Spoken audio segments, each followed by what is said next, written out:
el resto de los compañeros. Para aquellos que no pudieron estar en la reunión del viernes pasado que hicimos con el resto del equipo docente, hacerles un breve resumen de lo que dijimos, aunque tienen disponible también la charlita en el Moodle de la materia. A diferencia del semestre pasado, este semestre vamos a hacer evaluaciones virtuales, ¿sí? Para tratar de consolidar esa condición de regularización parcial. Vamos a tomar 2 parciales virtuales, ¿sí? Entonces la idea es que vamos a avanzar con las primeras 5 series de problemas y vamos a tomar un parcial sobre ese primer bloque y después vamos a tomar un segundo parcial virtual que abarcaría las series de ácidos carboxílicos y derivados, la serie de formación de enlaces carbono-carbono y polímeros. Eh, Todo esto sería en un transcurso de aproximadamente 11 semanas, ¿sí? O sea que acá a 5 o 6 semanas tenemos el primer parcial. Quédense tranquilos, ¿sí? Estoy hablando de parciales simplemente para que se queden tranquilos que va a haber evaluación en la materia y que estamos haciendo todo lo posible porque la materia se parezca todo lo que podamos a lo que sería en una química orgánica en una versión presencial. Aparte de esos 2 parciales virtuales, va a haber un parcial presencial que se va a rendir cuando podamos volver al laboratorio, hacer 2 prácticos de laboratorio y tomar un parcial que, además del contenido de esos 2 trabajos prácticos, va a incluir las series de espectroscopía, la parte de infrarrojo y la parte de espectroscopía UV visible, ¿sí? Eso les diría como resumen general de las condiciones de cursada de la materia. Belén les estuvo enviando una serie de mails con el material disponible, tienen todo el material relacionado con las guías y con los apuntes que tenemos en formato PDF en el Moodle, y también Belén les va a ir habilitando los videos y el material que preparó el equipo docente el semestre pasado para ir repasando y reforzando el estudio de los distintos temas. También les enviamos la dirección de un sitio que encontramos, eh, donde tienen un montón de libros en formato PDF. Mi recomendación es, bájenselo, ¿sí? En algún momento imaginamos que la biblioteca de la universidad va a volver a abrir, pero los textos que están en formato PDF en esa página que les pasamos son muy buenos y los pueden usar sin ningún problema. Entonces, respecto de la regularización y el material, creo que estas son las cuestiones más generales que tenía para refrescarles y volver a contarles lo que dijimos en la reunión del viernes. ¿Qué vamos a hacer hoy? ¿Qué tengan a mano? El mate, antes que nada, ¿sí? No nos dormimos, el té, el café, lo que quieran tomar. Esa es una ventaja de la virtualidad. Hoy no estamos en el laboratorio, así que pueden tener en casa lo que quieran. A mí me van a ver con una botella de cerveza, pero les juro que tiene agua adentro para que no se me seque la garganta, y el mate al mismo tiempo. Así que, por supuesto, estamos invitados a compartir lo que quieran en términos de ir tomando algo para mantenernos despiertos. Les recomiendo tener a mano la guía de problemas, sea en formato virtual o en formato papel, aquel que la tenga de semestres anteriores. Me olvidé decirles que la universidad también está habilitando la fotocopiadora, por si alguno en algún momento quisiera tener el material impreso. Si alguno quisiera, les podemos intentar averiguar si es por turnos. Eso todavía no nos la universidad no nos informó cómo se está manejando con la fotocopiadora. Imaginamos que hay que pedir algún turno para poder ir al campus si es que quisieran tenerlo en formato impreso. Yo voy a trabajar compartiendo pantalla. La idea de las clases es que voy a ir alternando entre la serie de problemas para mostrar los enunciados, Para hacer las veces de pizarrón, lo que voy a abrir es una página de un PowerPoint y voy a escribir a mano sobre esa página del PowerPoint. La idea es que después todo lo que escriba durante la clase va a quedar grabado y se los voy a mandar por mail, ¿sí? O sea que van a tener la clase grabada, lo que sería el equivalente a todo lo que yo escribo en el pizarrón como material. Por supuesto, ustedes tomen nota y tengan papel y lápiz a mano para hacer ejercicios. Vamos a tratar de ir haciendo ejercicios también entre todos, ¿sí? Saben, se podrán imaginar que la situación no es tan dinámica como en una clase de verdad, pero lo que les pido es lo que ya hicieron efectivamente, que silenciar los micrófonos para que no nos interfiramos con el ruido ambiental, y en cualquier momento que tengan la más mínima duda, que quieran hacer algún comentario, ningún problema, encienden el micrófono y me hacen la pregunta que quieran, no me molesten lo más mínimo, me pueden interrumpir en cualquier momento, ¿sí? Es más, los aliento a que hagan eso. Las dudas que tenga cada uno de ustedes seguro que va a ayudar al resto de los compañeros. Entonces, nos vamos a ir encontrando martes y jueves de 9 a 12. Yo, entre hoy y mañana, les voy a mandar la invitación para el jueves, que va a quedar como la del martes agendado en modo automático, y al menos estas 2 semanas les vamos a ofrecer un módulo de consultas los sábados a la mañana. Sé que suena extraño, pero vieron en esta lógica que se ha desdibujado un poco el fin de semana. La idea es que Gustavo Kashiwagi, quien nos acompaña en este turno, estas 2 primeras semanas va a poder estar ofreciendo ese espacio de consultas los sábados a la mañana. Imaginamos que un poquito más adelante se va a sumar a las clases de los martes y de los jueves, ¿sí?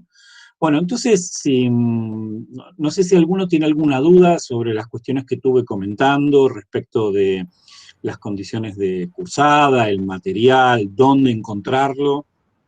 Hola, profe, buen día. Buen día.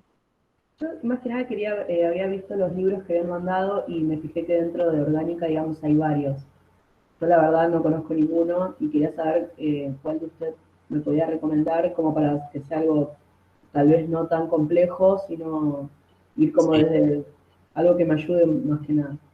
Mirá, mi recomendación es que te los Sí. bajes todos ahora, más que nada Ah, por una bueno, cuestión de tenerlos, ¿sí? Porque te bien. van a servir mucho para tu vida profesional.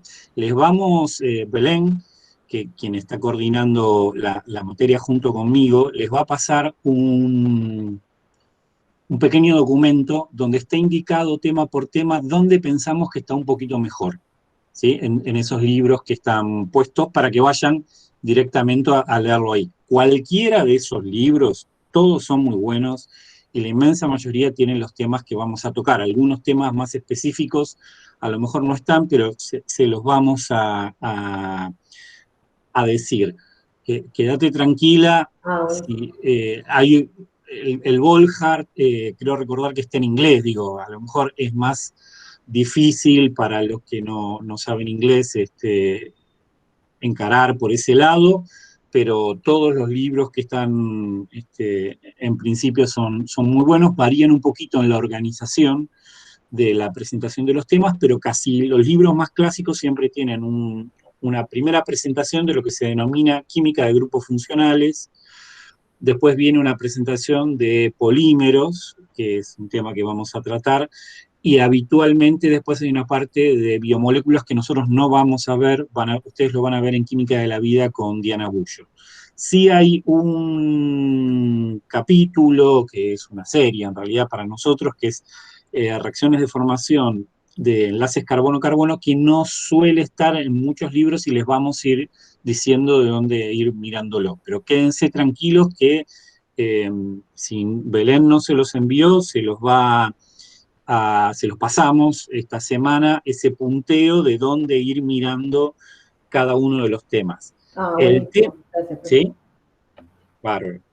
Justo el tema que vamos a presentar esta semana es un tema que como tal no van a encontrar en ningún libro, pero por eso hay un apunte colgado en el Moodle, no se ve mucho, pero que se llama Serie 1, capítulo 1, Introducción, que contiene todo lo que vamos a discutir. Lo que vamos a discutir hoy en realidad es casi un repaso de muchas cuestiones que ustedes ya discutieron en química general y en química inorgánica. Y Belén está poniendo por el chat que subió les leo, o fíjense en el chat, dice, hola, buen día, tenemos armado a partir de la serie 2 documentos con las indicaciones de dónde leer. Sí, efectivamente, ahí está el documento que les decía, que es como esa guía de cuál de los libros ir mirando. Justo este no lo teníamos armado, primero porque esta serie se dio en modo presencial el semestre anterior y después, pues, como les decía, porque en realidad como tal no existe como una serie introductoria en la mayor parte de los libros, pero van a ver que lo que vamos a discutir tiene que ver con cuestiones que ustedes ya vieron mayoritariamente en química general y en química inorgánica, que son cuestiones relacionadas con estructura molecular, fuerzas intermoleculares. Sí vamos a aprender algo nuevo hoy, que es a representar las moléculas orgánicas. ¿Sí? Vamos a empezar a aprender los rudimentos de un nuevo sistema de escritura que tiene que ver con la representación de las moléculas orgánicas, cómo podemos simplificar esa representación para no enloquecernos, porque vamos a trabajar con moléculas que tienen un número de átomos bastante más grandes que las moléculas que hasta ahora estuvieron manejando en química general y química inorgánica. Al respecto, y antes de meternos en tema, porque ahora que vi en el chat a Belén me acordé, hubo algún error en el proceso de inscripción y alguno se pudo inscribir sin tener regularizada o en la condición de regularización parcial química inorgánica. Fue un error del sistema, no sé si alguno de ustedes está en esa condición, pero la materia no se puede cursar sin tener química inorgánica. No es un acto de maldad nuestro, no es que no los queremos dejar cursar química orgánica, es que no van a entender, o sea, no se les va a hacer, vamos a usar muchos conceptos que fueron discutidos en química inorgánica, pero ¿sí? Simplemente porque detectamos algunos casos que estaban en esa condición. Bueno, voy a empezar a compartir pantalla y ir presentándole algunos de los temas que van apareciendo en este apunte que les había mencionado, que es este apunte introductorio, ¿sí? Y fíjense que lo primero que plantea, eh, todos pueden ver bien el documento compartido, más que nada para ver, ¿se ve bien? Sí, sí, se Perfecto, ve. bárbaro. Entonces, esperen que vuelvo al documento compartido. Paro y vuelvo.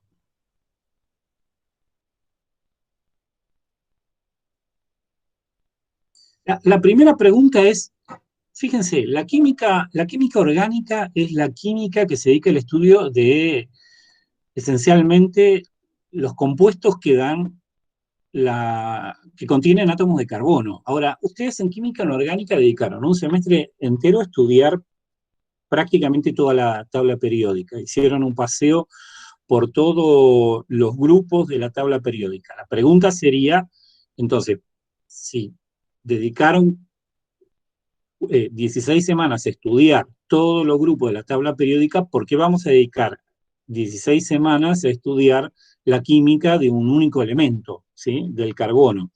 Y la primera respuesta es que el carbono tiene una química tan rica que justifica esta inversión y este esfuerzo. Tiene una química que está presente en innumerable cantidad de materiales, seguramente podrán reconocer componentes plásticos cerca de ustedes, en la compu, en el celu que estén usando, en la silla o en la mesa, en la cual están, o en el material del termo o del mate. La química orgánica también está presente en las aspirinas que nos tomamos cuando nos duele la cabeza, porque la clase orgánica nos tiene cansados, o en los antibióticos cuando nos pescamos una infección bacteriana. Está presente en los materiales de los autos. Esperen que tengo que admitir a alguien.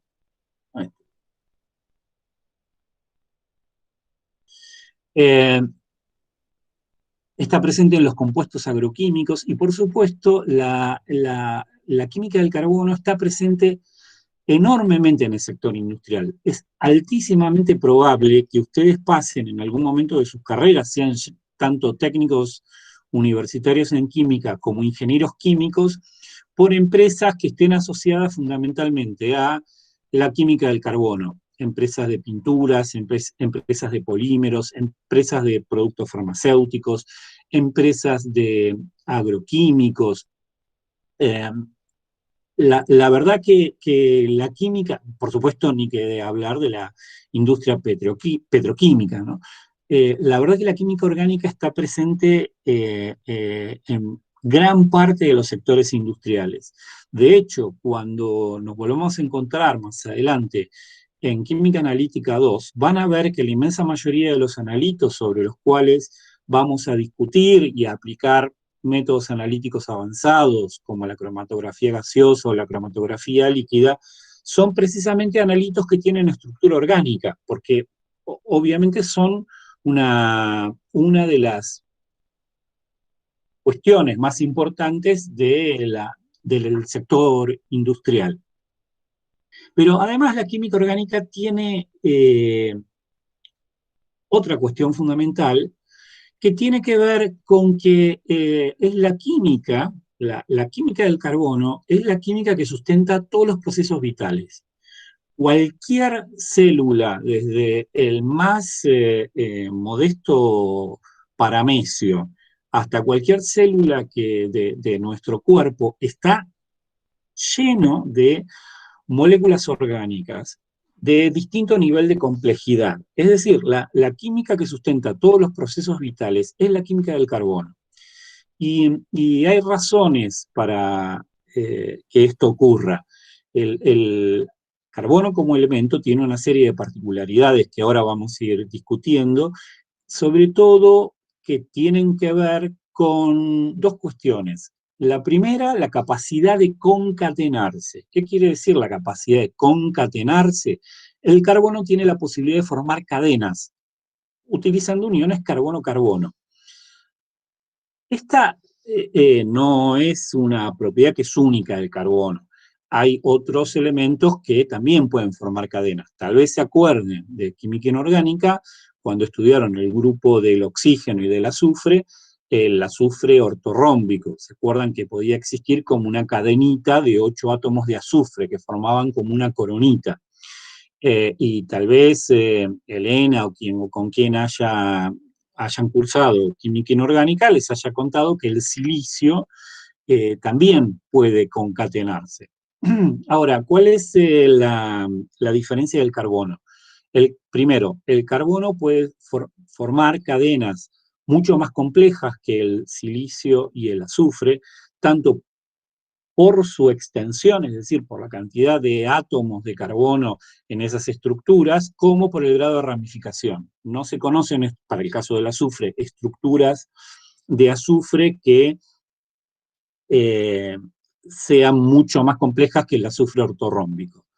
En relación con el silicio, el carbono tiene una gran ventaja frente al silicio, y es que el carbono es relativamente estable en una atmósfera oxidante como la nuestra. ¿Qué quiero decir con esto?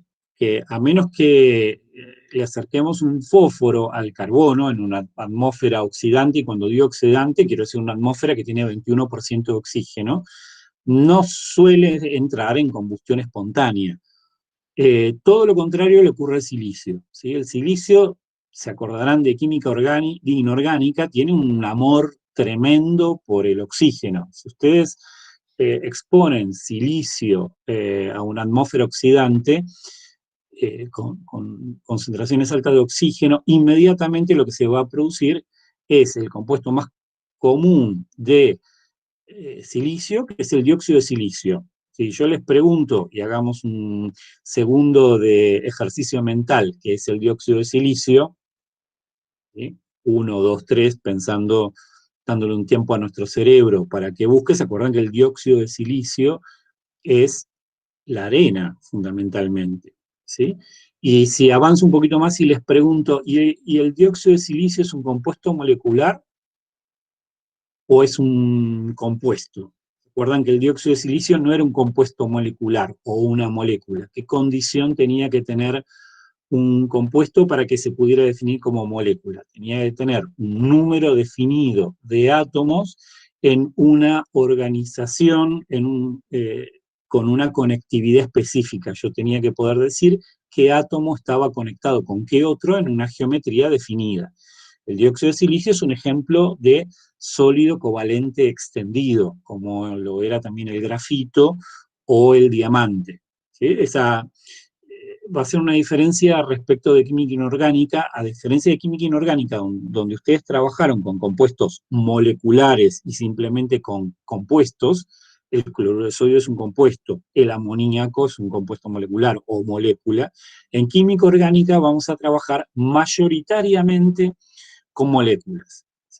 Y entonces hay un ejercicio y pivoteo a la serie de problemas, que es el ejercicio 1, que nos propone lo siguiente: tratar de identificar los compuestos orgánicos, los compuestos que se denominan como orgánicos. Fíjense, el problema 1 plantea: la tabla adjunta presenta algunos de los 50 productos químicos más utilizados a nivel industrial. Complete los nombres de los mismos indicando si se trata de compuestos orgánicos o compuestos inorgánicos. Imagino yo que muchos de ellos los reconocerán. Por ejemplo, el primero es el ácido sulfúrico, ¿sí? Y si yo le preguntara si es un compuesto inorgánico u orgánico, creo que todos coincidiríamos en que es un compuesto inorgánico. Primero porque no tiene carbono. La primera condición para que un compuesto sea orgánico es que contenga carbono, ¿sí? Y la segunda razón es que se acuerdan que fue uno de los objetos de estudio de química inorgánica. Estudiaron el método de contacto en química inorgánica para obtener ácido sulfúrico a partir de la oxidación de azufre elemental, ¿sí? Si yo les preguntara si el ácido sulfúrico es un compuesto o una molécula, me encantaría poder escuchar la respuesta. Esa sería una excelente pregunta para un final de química inorgánica. El ácido sulfúrico es un compuesto molecular, es una molécula, ¿sí? ¿Por qué? Porque precisamente el tipo y cantidad de átomos está perfectamente definido y yo puedo determinar qué átomo está unido con qué otro, ¿sí? Se puede escribir una fórmula, el equivalente a una descripción gráfica del ácido sulfúrico, donde especifico qué hidrógeno está unido a qué oxígeno está unido a qué azufre. Eso no lo puedo hacer para la estructura del cloruro de sodio, que tiene un arreglo tridimensional en el estado sólido, en el mejor de los casos, pero que si lo disuelvo, jamás voy a poder decir que a qué sodio le corresponde qué cloro, ¿sí? Entonces, volviendo a lo que nos preguntaba el problema, fíjense, el ácido sulfúrico es un compuesto inorgánico, o un compuesto molecular, ¿sí? Es una molécula inorgánica. Obviamente la segunda es el nitrógeno, ¿sí? Uno de los gases más abundantes de nuestra atmósfera, en más de un 78%. El tercero es el oxígeno molecular. El cuarto, fíjense que primero podríamos empezar a sospechar que podría ser un compuesto orgánico. ¿Por qué? Porque hay 2 átomos de carbono, ¿sí? Entonces uno diría, esto podría ser un compuesto molecular. La segunda cuestión es que la fórmula con la cual aparece indicado es una fórmula un tanto rara, ¿sí? Porque fíjense que es carbono, hidrógeno 2, carbono, hidrógeno 2. Si uno escribiera y salgo de acá y me voy a compartir,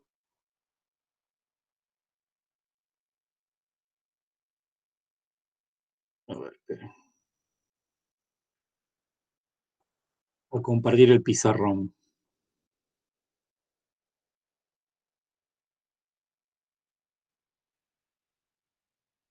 ¿Sí? Fíjense que, y van a tener que disculpar ahora la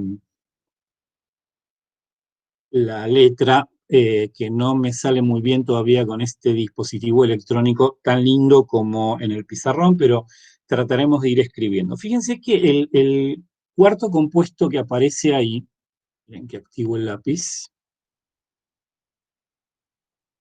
tiene les decía, tiene esta fórmula. Carbono, hidrógeno 2, carbono, hidrógeno 2. Si uno hubiese escrito esta fórmula, tal cual los que nos recordaba química general, uno debería haberla escrito como carbono 2, hidrógeno 4. Esta molécula, que ya adelanto es una molécula orgánica que se está representando acá, es la molécula de etileno. No se preocupen por los nombres, después vamos a ver cómo llamar a las moléculas orgánicas, o eteno. Pero a lo que quería ir es por qué se la representa de esta forma. Se la representa de esta forma y no con la fórmula carbono 2, hidrógeno 4, porque la forma de representarla como CH2, CH2 tiene más información. ¿Por qué? ¿Qué me está diciendo? Estos dos primeros hidrógenos están unidos al primer carbono. Y estos segundos dos hidrógenos están unidos al segundo carbono. Y entre los dos átomos de carbono, ¿qué hay? Un doble enlace. ¿Sí?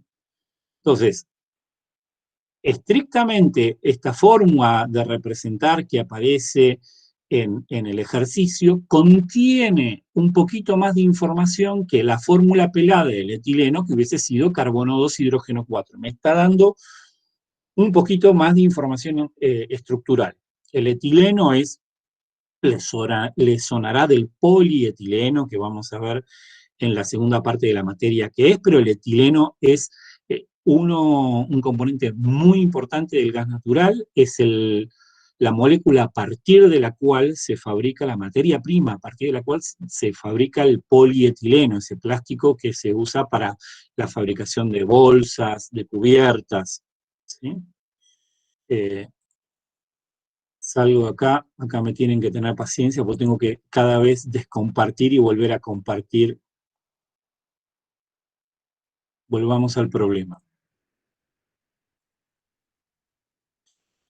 Entonces, sigamos con nuestros candidatos. Decíamos entonces que esta molécula que aparece representada acá como CH2CH2 es el etileno y es una molécula orgánica. La que le sigue, creo que es bien conocida por todos, es el famoso amoníaco, nuevamente que es un compuesto molecular. ¿Se acuerdan en química orgánica? El proceso Haber de obtención, Bosch-Haber de obtención de amoníaco a partir de nitrógeno e hidrógeno, ¿sí? Donde jugaban con el tema de las presiones y las temperaturas para desplazar los equilibrios. Después del amoníaco aparece nuevamente una molécula que tiene toda la pinta de ser una molécula orgánica. Fíjense que tiene toda la pinta de ser una molécula orgánica, ¿por qué? Primero porque tiene carbono, ¿sí? Después porque tiene más de un átomo de carbono, con lo cual podemos sospechar que hay una cadena de carbonos y que esos hidrógenos que aparecen tienen que estar unidos a esa cadena de carbono. ¿Sí? Esta molécula se llama propeno y vamos a intentar dibujar la estructura de Lewis a la cual correspondería esta fórmula CH2CH, CH3. Esperen que descomparto. y me vuelvo el pizarrón.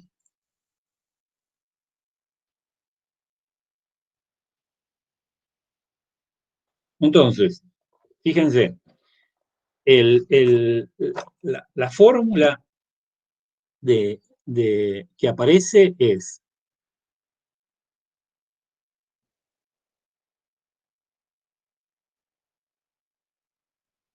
CH2, CH, CH3. ¿Esto qué quiere decir? Tengo 3 carbonos. Los 3 carbonos tienen que estar concatenados. ¿Por qué? Pues yo no puedo poner en la cadena, en el medio, un átomo de hidrógeno. Los átomos de hidrógeno solo pueden formar un enlace. Entonces, la cadena naturalmente va a ser siempre una cadena de carbonos. Los hidrógenos van a estar unidos directamente a los átomos de carbono. ¿Sí? Entonces, ¿qué quiere decir esta representación? En esta representación tenemos 2 átomos de hidrógeno unidos al primer carbono, pongámoslos, un átomo de hidrógeno unido al segundo y 3 átomos de hidrógeno unidos al tercero. Ya está, esta sería la representación de Lewis de la molécula. Fíjense que nos debe faltar algo, porque tal vez se acuerden que de los parciales de química general, que el átomo de carbono tenía la característica de poder formar 4 enlaces. Todos los átomos de carbono tenían que tener, para completar su octeto electrónico, 4 enlaces. ¿Sí? Podrían tener distintas combinaciones, pueden ser 4 enlaces simples, o un enlace doble y 2 enlaces simples, o un enlace triple y un enlace simple, pero tienen que tener 4 porque si no, no quedan con su octeto completo. Recuerden qué eran estas rayitas que escribimos entre el átomo de carbono y el átomo de hidrógeno. Con esas rayitas lo que queremos decir es que hay una unión covalente entre el átomo de carbono y el átomo de hidrógeno. Y esa unión covalente significa que están compartiendo 2 electrones. Con lo cual, si yo me planto en el primer átomo de carbono, fíjense, este átomo de carbono tendría en su capa externa, en su capa de valencia, 2, 4, 6 electrones. Le faltan 2 electrones para completar el octeto. Este átomo de carbono, que sería el átomo central, ¿qué tendría? ¿Cuántos electrones tendría en la capa de valencia? Nuevamente tendría 2, 4, 6. Le faltan 2 electrones. En cambio, este tiene 8. ¿Por qué? Porque está formando 4 enlaces. 1, 2, 3, 4. Recuerden, las rayas que aparecen son más que rayas, son pares electrónicos compartidos. Entonces, ¿qué es lo que le falta a esta molécula? Le falta un doble enlace carbono-carbono entre el primer carbono y el segundo carbono. ¿Sí? Esta sería la estructura de Lewis del propeno, que es el nombre que le corresponde, o propileno.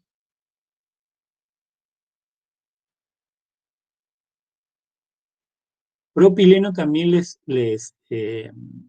suene de polipropileno, ¿sí? Que es un plástico que se usa para hacer botellitas. Volvamos nuevamente al ejercicio.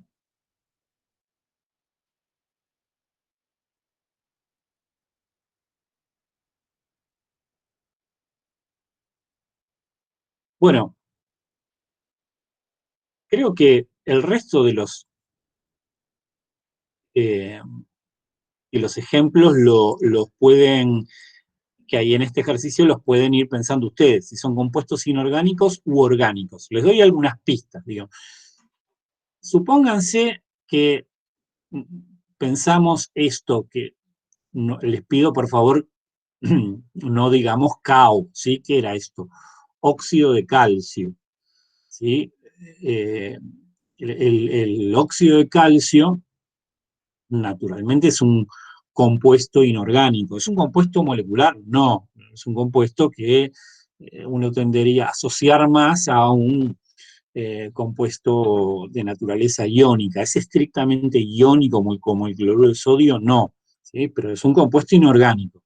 Fíjense que acá después tenemos un caso curioso, porque es el caso de un compuesto, porque es un compuesto iónico, que es el carbonato de sodio, que tiene carbono en su estructura, pero que es una sal, es un compuesto inorgánico. En el carbonato de sodio, que naturalmente es un compuesto inorgánico, primero, no hay átomos de carbono concatenados, que es la característica fundamental, y además es una sal. ¿Sí? Vamos a ver que van a aparecer muy pocas sales en esta materia, a diferencia de general y de inorgánica. La inmensa mayoría de las cosas que van a aparecer son como las que vienen a continuación, que me encantaría que pudieran reconocer y recordar de la tabla de ácidos débiles de química general. Era el típico ejemplo de ácido débil que aparecía en la tabla de química general, y se los dejo para que lo vayan a buscar a la tabla de química general a ver si se les ocurre qué es. Les doy una pista para que lo piensen, se lo ponen a la ensalada y es un ácido débil. Es más, el pK sub A está entre 4, dependiendo de la tabla, o va a decir o 4,8 o 5. ¿Sí? El que sigue es el dióxido de carbono, que naturalmente es un compuesto inorgánico, y después viene este compuesto, CH2CH-cloro. Fíjense que acá aparece explicitado este doble enlace. Naturalmente ese doble enlace es un doble enlace entre el primer átomo de carbono y el segundo, y los dos primeros hidrógenos están conectados al primer átomo de carbono y el hidrógeno y el cloro al segundo. ¿Es este un compuesto orgánico? Sí, claro, es un compuesto orgánico, es una molécula orgánica que se llama cloruro de vinilo. ¿Sí? Vinilo les sonará tal vez de la música, ¿sí? Grabaron un vinilo, ¿sí? Porque con el cloruro de vinilo se fabricaba. Ustedes son muy jóvenes y nacieron en la época, por lo menos del CD, pero antes los discos de música eran unas cosas negras del tamaño de una pizza, hecho con un material polimérico que se llama polivinilo, vinilo, hecho a partir de cloruro de vinilo. Nuevamente es un compuesto que vamos a utilizar en la segunda parte de la materia para hacer polímeros, moléculas orgánicas extraordinariamente grandes. Dos palabras sobre el que viene, sobre este que tiene nombre y apellido, urea. La urea es un compuesto inorgánico, porque no tiene átomos de carbono concatenados. ¿Tiene átomos de carbono? Sí, pero está escondido, está representado de una forma que vamos a comentar ahora, que se llama forma zigzag, donde el átomo de carbono no se explicita. ¿Cómo es esto? Esperen que vuelvo al pizarrón. Fíjense, eh,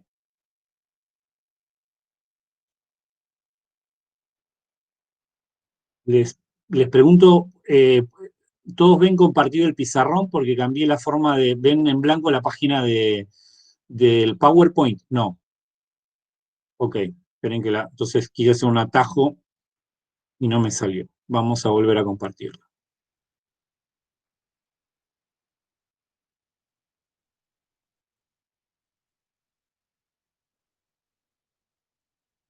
Fíjense que la molécula de urea aparece representado de esta forma.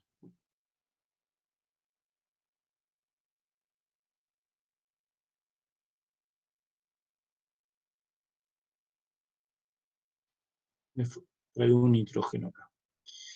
¿Sí? Hay un nitrógeno unido a un hidrógeno, apunta a algo que no sabemos qué es, que tiene un doble enlace con un oxígeno, y eso que no sabemos qué es, nuevamente está unido a un nitrógeno que tiene dos hidrógenos.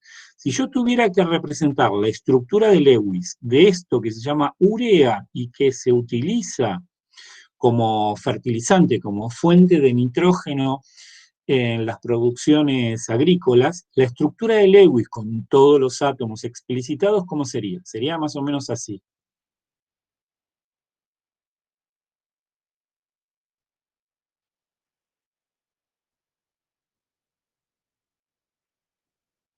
¿sí? Si quieren, pongamos los pares electrónicos libres. Fíjense que en esta representación de la urea, donde tendría que ir el carbono, no hay nada. ¿Eso es porque se la olvidaron acá? No, es porque se utilizó una forma de representar las moléculas que contienen carbono, que es una forma simplificada. Y ahora, eso nos lleva al siguiente punto, que es el de cómo ponernos de acuerdo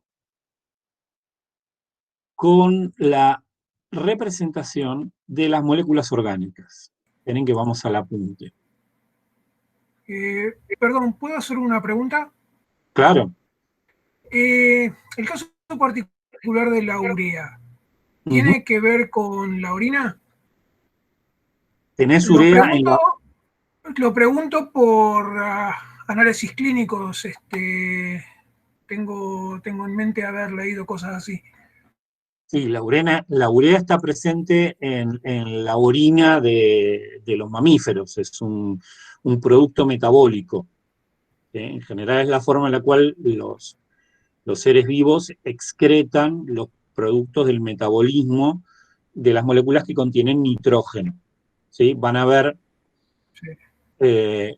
lo que se denominan ciclos metabólicos cuando lleguen a química de la vida y pongan y pongan en práctica todo lo que aprendieron en química inorgánica. Pero respondiendo a tu pregunta, sí, la urea está presente en la orina.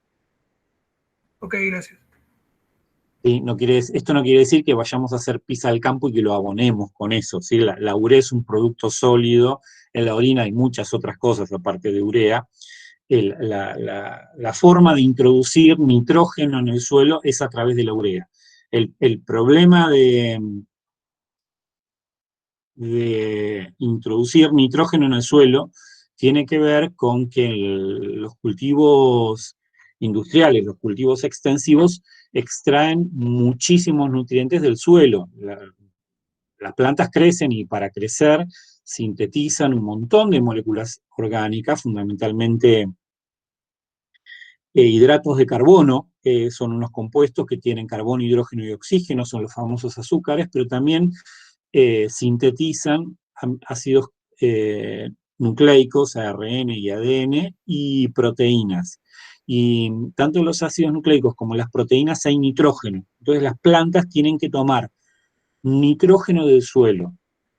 Y el problema es que el nitrógeno tiene que estar disponible para que la planta lo tome. No puede tomar nitrógeno molecular del aire. ¿Se acuerdan del problema de utilizar nitrógeno molecular? El nitrógeno molecular es muy poco reactivo. Ese era el problema de la obtención de amoníaco con el proceso Bosch-Haber. Entonces, la forma de introducir un nitrógeno que la planta pueda tomar más fácilmente es precisamente dándole compuestos moleculares que tienen nitrógeno más disponible para el procesamiento. ¿Sí? Es posible que, perdón, es posible sí. que algunos compuestos que figuran en la orina o la urea sea responsable de la corrosión de metales. No tengo ni idea, la verdad que no lo sé. Lo único que se me ocurre decirte es que probablemente la corrosión de metales, si haces pis encima de una chapa, tenga más que ver con el agua de la orina y el oxígeno atmosférico que con un compuesto que puede estar presente en la orina. Acuérdense del práctico que hicieron de corrosión en química inorgánica con las chapitas, ¿se acuerdan que le fundían un poquito de zinc o que no le fundían? ¿Sí? Sí. Okay. Bueno, avancemos con el tema de la representación de las moléculas orgánicas. ¿Y por qué vamos a insistir en esto? Vamos a insistir en esto porque nos vamos a tener que poner de acuerdo sobre cómo representar las moléculas orgánicas, y la pregunta sería, ¿por qué nos tenemos que poner de acuerdo? ¿Cómo? No estábamos de acuerdo ya que las moléculas, los compuestos moleculares se podían representar con la estructura de Lewis. Sí, es cierto, hasta ahora todas las moléculas que necesitamos representar en química general y en química inorgánica, las pudimos representar con la estructura de Lewis.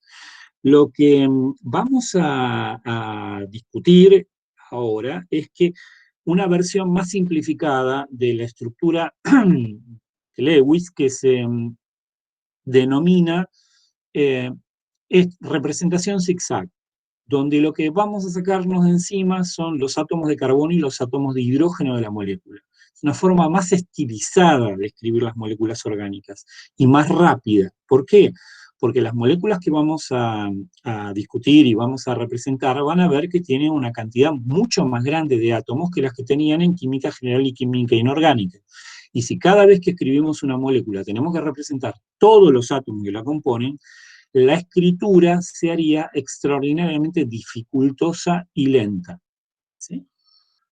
Por ejemplo, y antes de mandarnos a un ejemplo, ¿sí?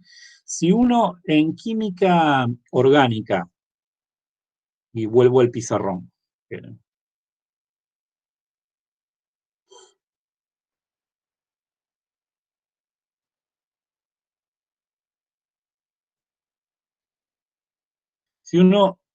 Si tuviéramos que decir cuáles son las representaciones posibles de las moléculas,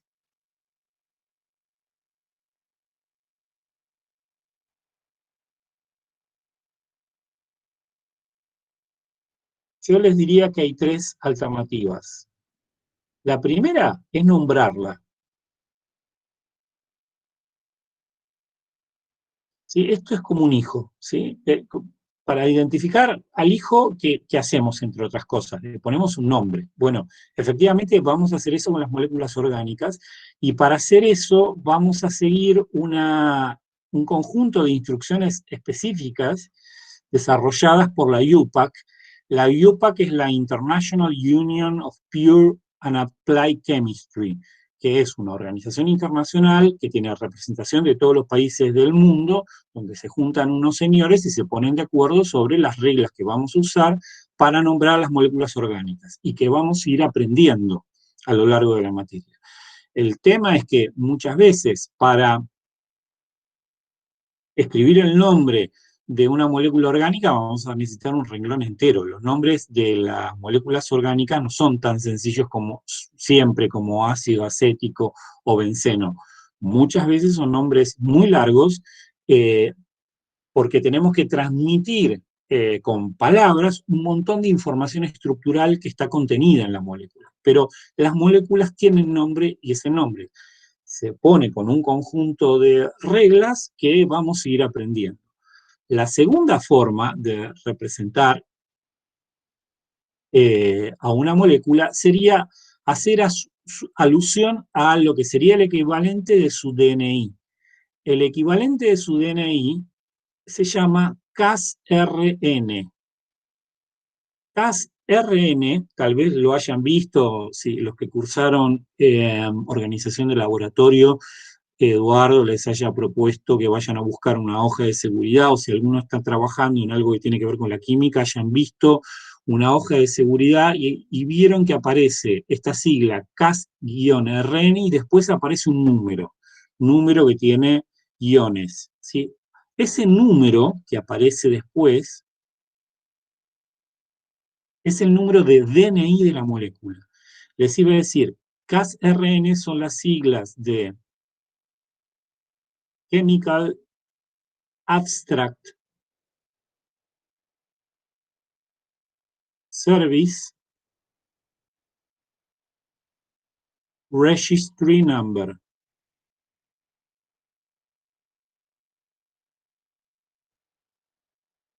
Es decir, el DNI de una molécula.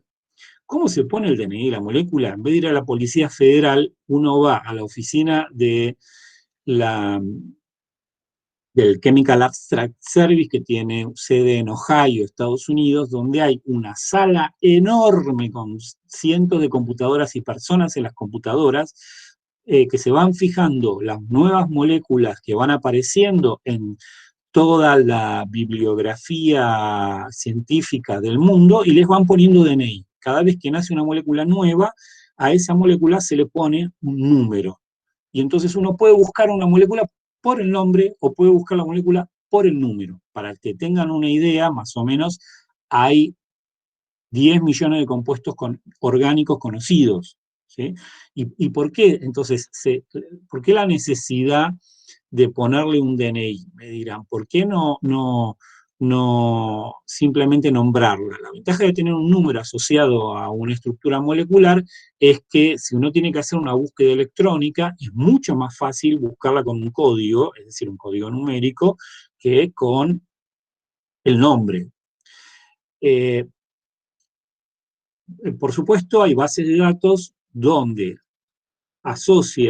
que tienen asociadas para cada molécula el Cas-RN y las propiedades físicas de esas moléculas. Su punto de fusión, su punto de ebullición, la densidad, sí, el índice de refracción, sus propiedades químicas, cómo se obtiene, a partir de qué materias primas, si es por un proceso industrial, si hay una patente. Esas bases de datos, que son bases de datos de la American Chemical Society, que es la Asociación de los Químicos Norteamericanos, son bases de datos, es la base de datos más importante que existe de compuestos químicos en el mundo, pero es una base de datos paga, no es libre. Si uno quiere los servicios, hay que pagar la información que saca de esa base de datos, ¿sí? Esa base de datos es simplemente como un dato curioso, tiene 3 servers, uno que, como les decía, está en Ohio, en Estados Unidos, y tiene 2 backups, uno en Alemania y otro en Tokio, ¿sí? Porque imagínense el tamaño, la cantidad de información química impresionante que hay en esa base de datos y el negocio que genera, porque hay un montón de gente corriendo consultas y obviamente pagando por los servicios de esa base de datos. Entonces, les decía, volviendo al tema que nos compete.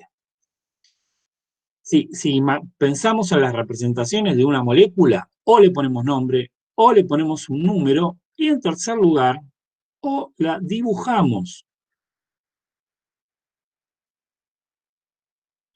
¿Sí? Y acá es donde aparece el tema que vamos a tratar ahora, que es, como les decía recién, la representación simplificada que vamos a denominar zigzag. Ahora van a ver por qué. Entonces, esperen que vuelvo al apunte.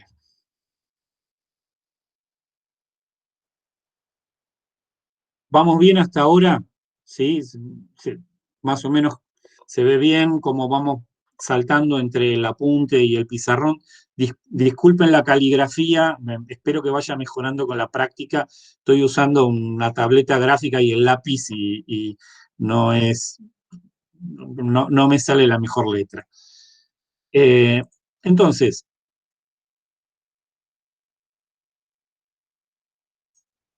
fíjense que acá lo que nos plantean es cómo podemos construir una representación simplificada de las moléculas orgánicas.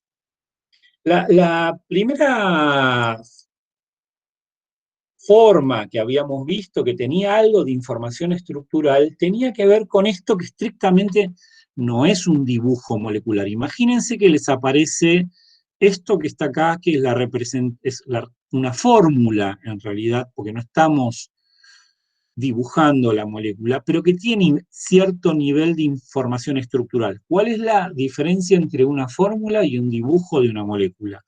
En la fórmula en general, discúlpeme, no hay información acerca de qué átomo está conectado con qué otro. Esto que está acá, carbono, hidrógeno 3, carbono, hidrógeno 2, carbono, hidrógeno 2, carbono, hidrógeno 2, carbono, hidrógeno 2, oxidrilo, es algo más que una fórmula. Es una fórmula que contiene algo de información estructural, porque estrictamente la fórmula de este compuesto, tal cual la concebimos en química general, sería esta: carbono 5, hidrógeno 12, oxígeno. Si yo, en vez de dar esta fórmula resumida, carbono 5, hidrógeno 12, oxígeno, doy esta extendida, ¿qué estoy diciendo? Mira, vos tenés 5 átomos están concatenados, es decir, que están enganchados formando una cadena. En el primer átomo tenés 3 átomos de hidrógeno, en el segundo tenés 2, en el tercero tenés 2, en el cuarto tenés 2, en el quinto tenés 2 y además tenés un oxidrilo unido a ese quinto átomo de carbono. Esa representación es la que denominamos representación de Kekulé. La representación de Kekulé no es otra cosa que la estructura de Lewis que ustedes conocían, nada más que todos los átomos que conectamos en esa representación guardan entre sí un ángulo de 90 grados. Fíjense que, como les decía, esta forma resumida de la fórmula me estaba diciendo que el primer átomo de carbono tenía 3 hidrógenos. Acá están los 3 hidrógenos. Cuando hago la estructura de Kekulé, los 3 hidrógenos los escribo planteando ángulos de 90 grados entre sí. Lo mismo con los otros átomos de hidrógeno que se unen a la cadena carbonada que represento en una línea y finalmente pongo el oxidrilo con sus pares electrónicos libres. ¿Esto qué quiere decir? Bueno, quiere decir que la estructura de Kekulé lo que me está dando es lo que se denomina la conectividad de la molécula. ¿Qué es la conectividad? ¿Qué átomo está conectado con qué otro? Me está diciendo, vos tenés todos los átomos de carbono conectados, en una punta un átomo de carbono está unido a 3 hidrógenos, en la otra punta está unido a 2 hidrógenos y un oxidrilo, y en el medio tenés átomos de carbono unidos a 2 hidrógenos. Ahora, la representación o la fórmula de Kekulé no tiene una connotación geométrica. ¿Qué es una connotación geométrica? No me está hablando ni de los ángulos, ni de los ángulos de enlace, ni de las distancias de enlace. Esta molécula, que es la molécula del 1-pentanol, difícilmente uno la pueda imaginar como un palito que tiene un oxidrilo en la punta. ¿Por qué? Ustedes tal vez se acuerden, vamos a volver sobre ese punto en un rato, de química general, discúlpenme, que los átomos de carbono tenían distintas hibridizaciones y asociadas a esas hibridizaciones tenían distintos ángulos de enlace, y ninguna de las 3 hibridizaciones, SP3, SP2 o SP, tenían ángulos de enlace de 90 grados. O sea que, si bien la estructura de Kekulé me está diciendo qué átomo está conectado con el otro, la representación no es una representación que me esté transmitiendo mucha información acerca de la geometría molecular. Entonces, primero, ¿cómo podemos hacer para tratar de introducir un poquito más de información sobre la geometría de esta molécula? Y en segundo lugar, ¿cómo podemos tratar de hacer para simplificar el dibujo, para no tener que escribir tanto? Y ahí es cuando aparece la idea de la fórmula unión línea o zigzag. La fórmula unión línea o zigzag parte de las siguientes premisas. 1.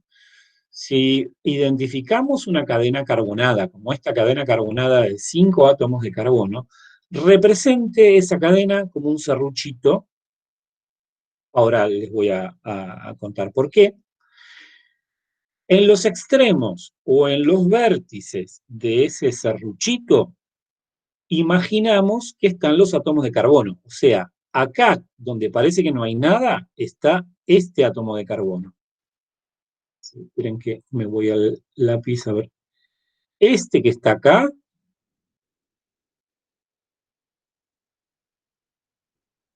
es este átomo de carbono, que en la representación unión línea no escribo. Tampoco escribo los átomos de hidrógeno que estarían unidos a él. Esos no van.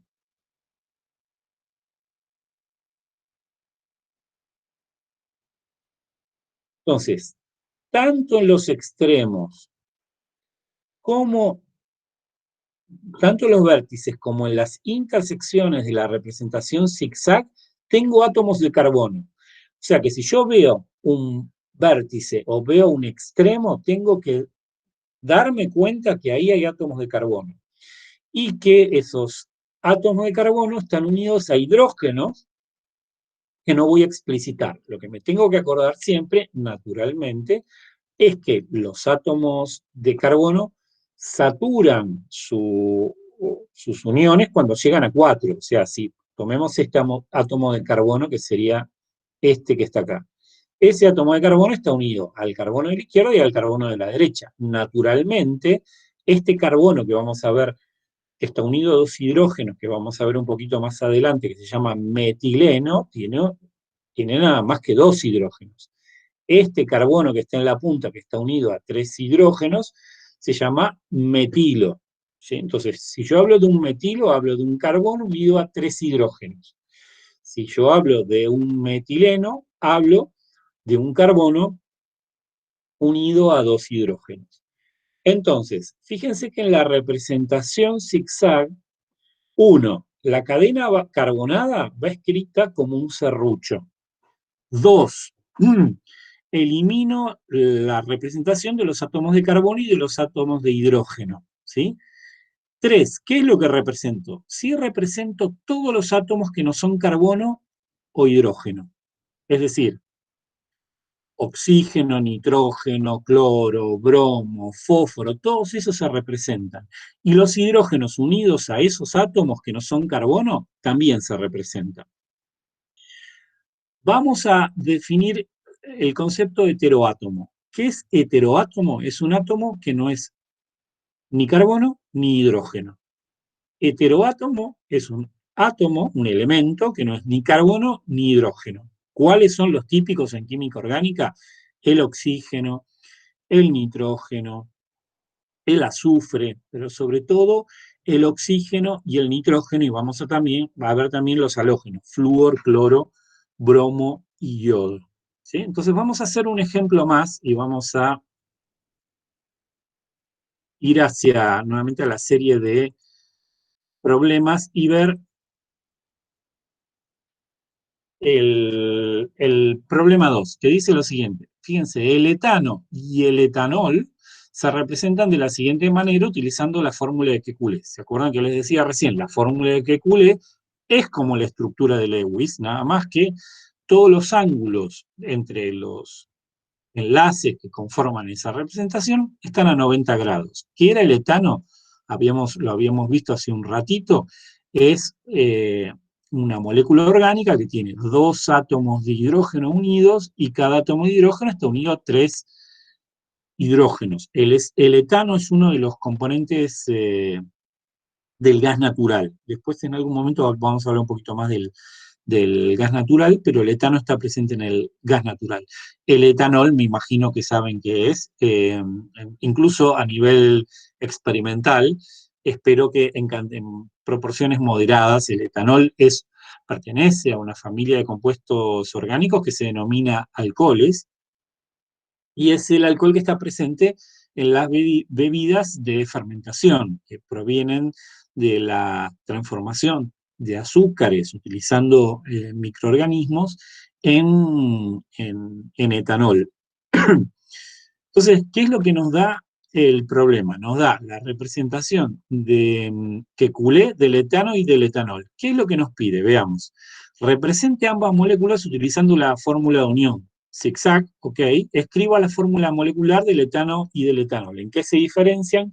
¿Qué información podemos obtener de la fórmula molecular? Bueno, vamos a hacer ese problema y después van a trabajar un poquito ustedes. Esperen que vuelvo al pizarrón.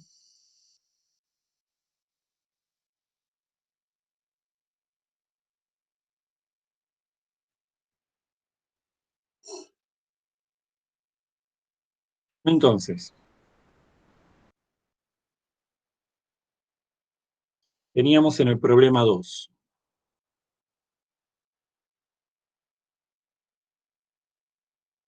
El etano, que habíamos visto, entonces, cuya fórmula de Kekulé era la siguiente.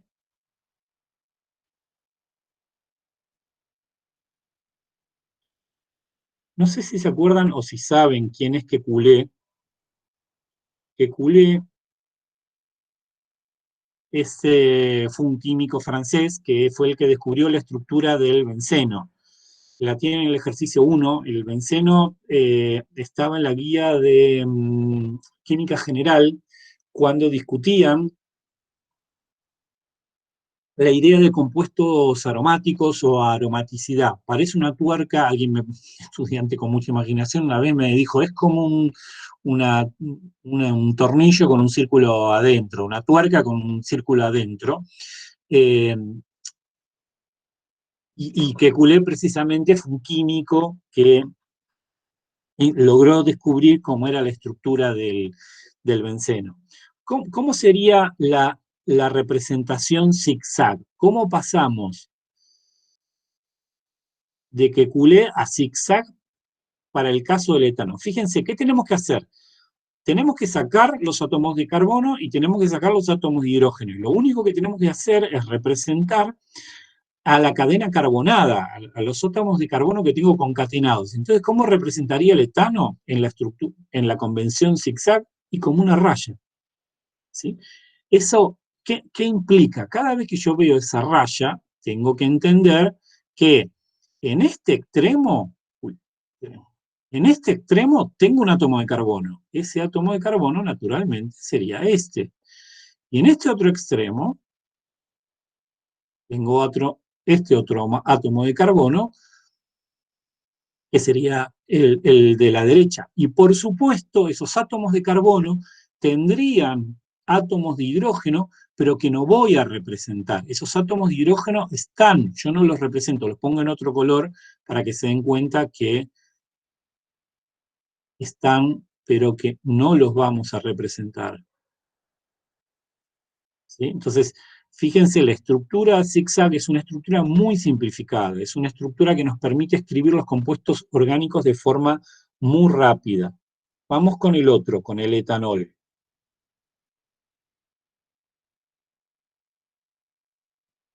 La estructura de Kekulé del etanol es esta. El primer carbono está unido a 3 hidrógenos, es un metilo. El segundo es un metileno, está unido a 2 hidrógenos y un oxidrilo. ¿Cómo pasamos esta representación Kekulé a zigzag? Entonces, escribo la cadena carbonada, que va a ser una raya, y tengo que representar el oxidrilo. ¿Cómo hago esa representación? Lo hago de esta manera. Y ustedes me preguntarán, ¿por qué quiebro en la forma de un zigzag? Porque en la representación zigzag estamos introduciendo cierta información geométrica, aunque todavía no lo hayamos explicitado.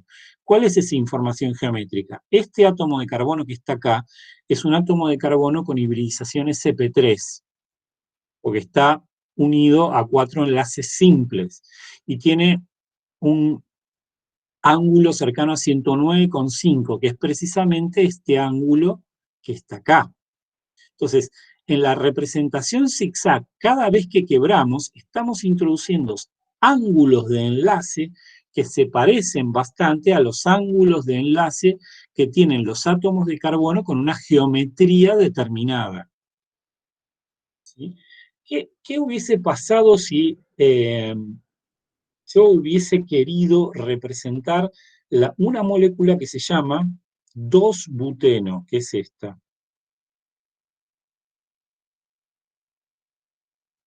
Y como les decía recién, los nombres de momento no importan. El 2-buteno tiene esta estructura de Kekulé.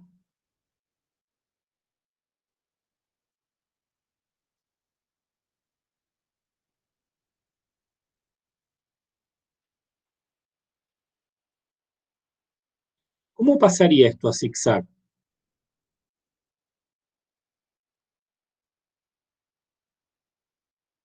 ¿Sí? La puedo representar de esta forma. ¿Por qué? Porque en el caso de la molécula del 2-buteno, empiezan a aparecer átomos de carbono con distinta hibridización. Lo vamos a repasar en un ratito. tengo átomos de carbono con hibridización sp3, este y este tienen hibridización sp3. Y tengo átomos de carbono con hibridización sp2. Este y este. Pero los átomos de carbono con hibridización sp2, que serían estos átomos centrales, tienen ángulos de enlace de 120 grados, que se parecen bastante a este ángulo de enlace que estoy poniendo acá. ¿Sí? ¿Qué hubiese pasado si en vez de hacer la estructura zigzag del 2-buteno, me hubiesen pedido que hiciera la estructura molecular del 2-butino? El 2-butino es una molécula orgánica que pertenece a la familia de los alquinos que tiene esta estructura de Kekulé.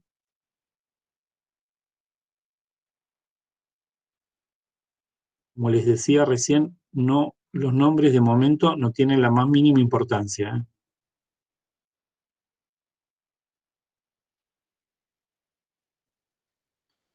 ¿Qué aparece en el 2-butino? Aparece un triple enlace. Entonces, nuevamente hay dos hibridizaciones posibles, ¿sí? Los átomos de carbono de las puntas con hibridización sp3 y estos átomos de carbono centrales con hibridización sp.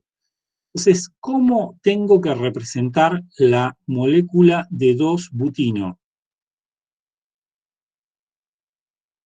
La tengo que representar así en términos zigzag. ¿Y por qué la tengo que representar así? ¿Sí? Fíjense que estos serían los átomos de carbono que tienen hibridización sp, porque en la hibridización sp, lo vamos a discutir ahora en un ratito, el ángulo es de 180 grados. Yo no podría representar la molécula de 2-butino de esta forma, perdón. Esto está mal. ¿Por qué está mal? Porque estoy dando a entender que acá habría un enlace de 120 grados, incompatible, ¿sí?, con la hibridización de este átomo, que es un átomo sp. Entonces, ¿qué estoy tratando de decirles? Estoy tratando de decir que cuando hago la representación zigzag, en realidad estoy dando cierta información estructural, ¿sí? Entonces, ahora lo que vamos a hacer, mientras si alguno tiene que ir al baño y... eh, perdón, me había olvidado de hacer el ítem C, que es del problema que dice, escriba la fórmula molecular del etano y la del etanol, ¿sí? Era el último punto que nos pedía. Bueno, la fórmula molecular del etano, carbono 2, hidrógeno 6. ¿Cuál es la fórmula molecular del etanol? Carbono 2, hidrógeno 6, oxígeno. Fíjense que nos pregunta cuál es la diferencia. Y la diferencia es un átomo de oxígeno.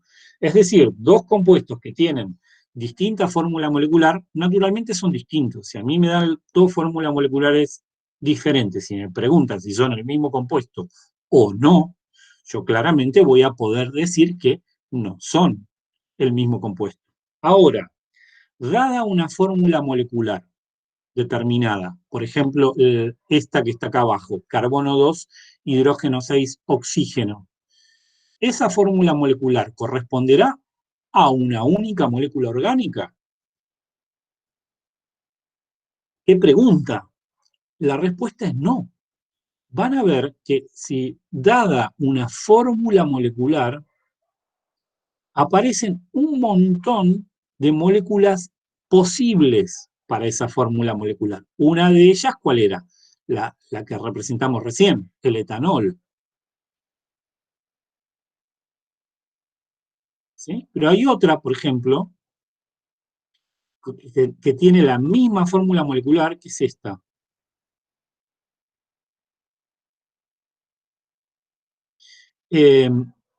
Esta molécula de estar abajo es una molécula de un compuesto orgánico que se llama éter metílico. O dimetil. Sí, Perdón, una pregunta. En el etanol, sí. ¿no crearon dos hidrógenos de más? discúlpame, si puse hidrógeno, puse 2 hidrógenos de más. Muchas gracias, vamos a borrar esto acá. Esperen que lo ponemos bien. Gracias.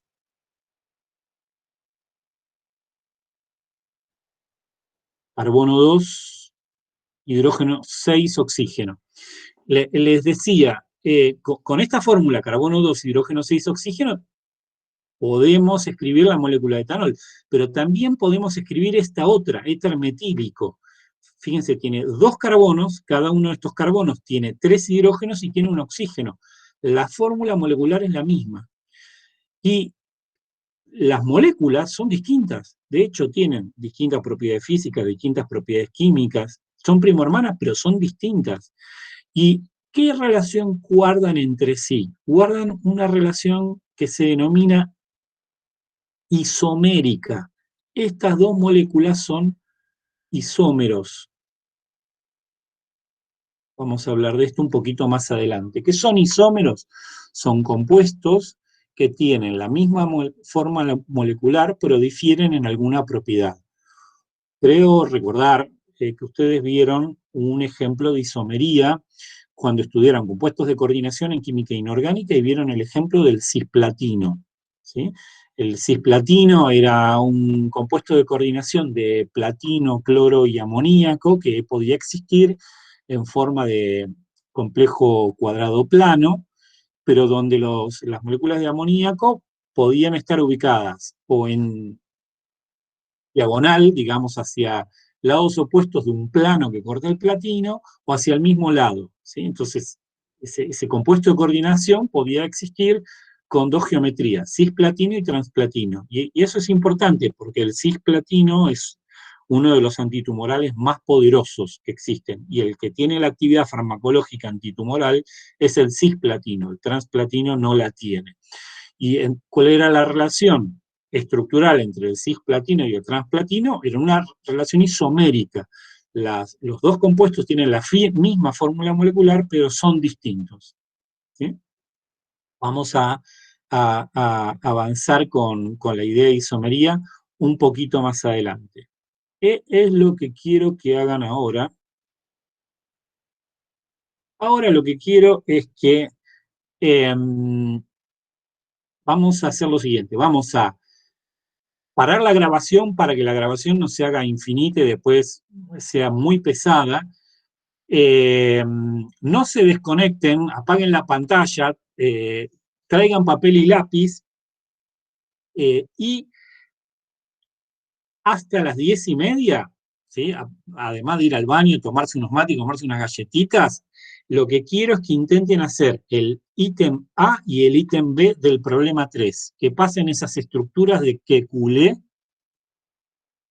a zigzag. Ya que estamos, hagámosla, a ver si salen las primeras 4. Hagamos, sí. A, B, C y D. ¿Sí? Ahora pueden escribir, le puede salir cualquier cosa, no tengan ningún problema, no hay absolutamente ninguna obligación de que nos salga bien, estamos aprendiendo, pero háganlo, ¿sí? Intenten practicar porque esta materia es como aprender un nuevo idioma, sobre todo esta primera parte. Tenemos que acostumbrarnos a estas nuevas representaciones, ¿sí? Entonces, nada, apago la grabación, se toman unos mates y nos reencontramos 10:30, intenten hacer estos 4 ítems. A ver cómo se apaga esto. Acá.